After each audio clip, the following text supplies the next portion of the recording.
Isang mapagpalang araw po sa ating lahat mga kapatid, mga kabarangay, mga kababayan at mga boss. Sa bidyong tatalakayin natin ngayon, pag-uusapan natin itong PBBM vlogger na pumanaw at pinaslanga nitong nakaraang araw. Kasi maraming haka-haka na marami silang iniuugnay kung sino nga ba talaga ang gumawa dito sa PBBM vlogger na ito. Yan ang pag-uusapan natin sa video na ito. Pero bago tayo magsimula rito, bati muna tayo ng isang magandang umaga po, Luzon, Visayas at Mindanao. At syempre pa sa mga kapatid natin, mga kababayan natin na nasa iba't ibang panig ng mundo. Magandang umaga, magandang tanghali, magandang hapon, magandang gabi po sa inyong lahat dyan. Kamusta na po kayo? Sana po nasa mabuti kayong kalagayan. Ngayon, tuloy na tayo rito. At syempre pa, shout out sa lahat ng mga subscribers. Salamat po sa tulong ninyo. 16,000 na po tayo. At sana po, dumami pa tayo para makarating tayo doon sa mga tao. Binibigyan natin ng reaksyon yung kanilang mga video. At eto na nga, pag-usapan natin itong krimen na naganap noong nakaraang araw. Sabi dito, PNP, tukoy na ang pagkakilanlan ng dalawang suspek sa pagpatay sa vlogger na si Mima Alicia.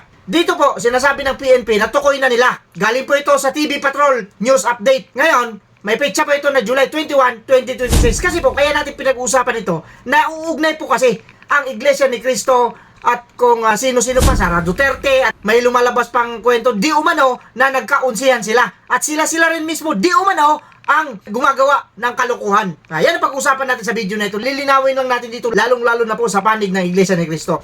Ito po mga paratang na mga sinasabi nila na may kinalaman ng Iglesia ni Cristo. Sana po, kaya ninyong panindigan yung mga sinasabi ninyo. Kasi yan naman talaga ang ginagawa ninyo, kagaya nung nangyari nung nakaraang mga panahon. Kung nalala ninyo, yung isang stand-up comedian, Iglesia ni Cristo rin yung kanilang pinaratangan, pero ang totoo, hindi naman.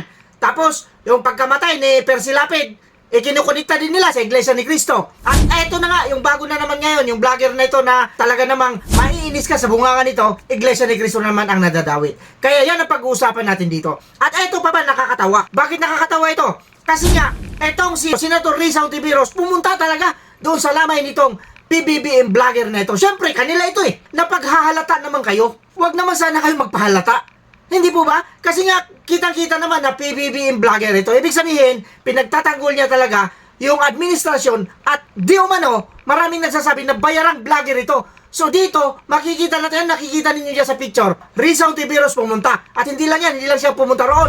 Mayroon pa pumunta roon. Si Auntie Claire, nandun din. Dito natin makikita na talagang nagpapahalata kayo masyado. Ang tanong ganito, noong bang pinatay yung isang kawawang rider ng isang adik, pinuntahan kaya ninyo? Tinulungan kaya ninyo? Kinumusta kaya ninyo mga pamilya nito na naiwan? Wala tayong nakikitang post dyan. Mayroon pa ngang nagpapasaring pa nga si Auntie Claire doon kay Ivana Alawi, sapagkat itong si Ivana Alawi nagbigay po ng tulong. Eto, may nakalagay rito, Ivana Alawi nagbigay ng 2 million tulong na ngakong susuportahan habang buhay ang anak ng pinaslang na rider. Kung totoo ito, hindi natin sinasabing hindi totoo, hindi rin sinasabing totoo ito.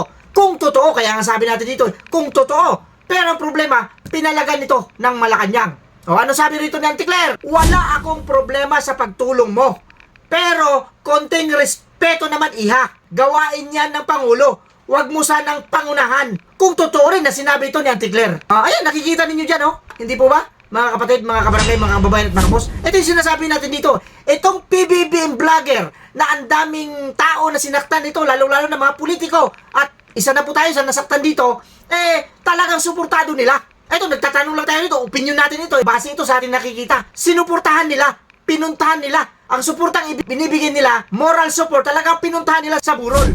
Samantalang yung rider, Move It Rider, naalala ko na, Move It Rider, nung sinaksak ng isang adik, halatang halata naman adik, kahit nasabihin ninyong hindi adik yun, sa mukha pa lang kasi hindi yung gagawin ng normal na tao. Kung normal ang isip mo, hindi mo gagawin yun sa kapwa mo. Kung normal ka, pwera na lang kung may ginawang masama sa'yo.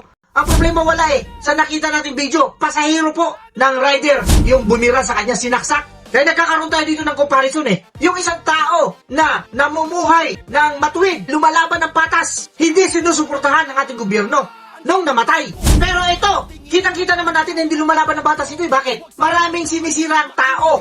Unang-una na, ang Iglesia ni Cristo sinisiraan ito Pero ano ginawa ng gobyerno? Kitang-kita naman, hindi lang sila pumunta. Si Claire Castro, hindi lang yun. Risa Ontiveros, nandiyan pa si Trillanes. Normal lang yan na pumunta nun yung mga kasamahan niya. Siyempre, kasamahan niya yun Iisang kulay nila Magkakasabwat yung mga yan Magkasama yung mga yan. Natural, sasamahan nila, dadamayan nila sa hirap at ginawa.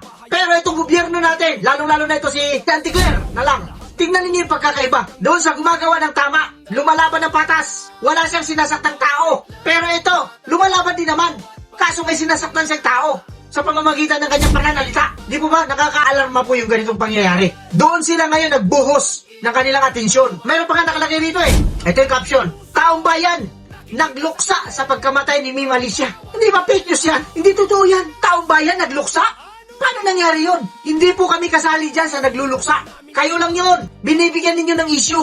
Hindi naman sa natutuwa tayo sa nangyari sa kanya. Hindi po ganon. Tayo rito ay nasa tama lang. Hindi natin sinasabing hindi tayo nasaktan sa ginawa niya sa atin. Plastic tayo pag sinabi natin hindi tayo nasaktan. Real talk po, nasaktan din po kami ng taong yan. Nasaktan kami. Pero hindi naman aabot sa punto na gano'n ang gagawin sa kanya. Hindi po ba? Kasi kung ganyan ang gagawin, eh mauubos tayo rito. Walang ganon. Walang ganon. Yan ang sinasabi natin dito. Yung binibigyan natin ng punto rito ay yung pag-aruga, yung pagpansin, yung pagtingin ng gobyerno. Magkaiba, hindi pantay. Dapat nandun kayo sa gitna. Diyan palang bias na kayo eh. Di po ba? O yung rider na matino, sinaksak, pinatay ng isang adik. Wala lang. Buti pa yung ibang tao, tumulong kagaya ni Ivana Alawi. Hindi natin alam kung sino pa yung tumulong. Pero sure kung may tumulong, ang gobyerno ang tinatanong natin dito, may naitulong ba? O kung mayroon ba na hindi natin alam, eh maraming salamat kung ganon. Pero dito sa isang vlogger na ang bunganga nito, kung makapagsalita, may diferensya na nga sa pananalita, ito pa yung malakas, mangasar, malakas mambuli, porkit gumanda na yung kanyang pagmumuka nang dahil sa pera. Hindi naman niya makakapag-ayos na mukha eh. Kung walang pera, real talk tayo rito. Sa totoo lang, di ba mga kapatid, mga kababayan at mga boss? I-comment naman ninyo kung anong reaction ninyo dito sa napanood ninyong video. Dahil yan ang komento ko. Nagpakatotoo lang tayo rito. Kasi kung buhay lang ito, talagang iba yung magiging komento natin. Ang problema, wala na, ulas na. Kayo po, ano naman ang reaction nyo tungkol sa video na napanood ninyo dito sa mga sinasabi ko? I-comment ninyo dyan sa baba. Ngayon, kung hindi pa kayo nakapag-subscribe dito sa ating munting channel, pakipindot niyo ang kulay pula dyan. At magsama-sama tayo rito. With that, kagaya na sinasabi natin dito, shout out po sa inyong lahat. Mag-iingat po tayong lahat. Wala lang sa mga taong Pilipinas, ano na?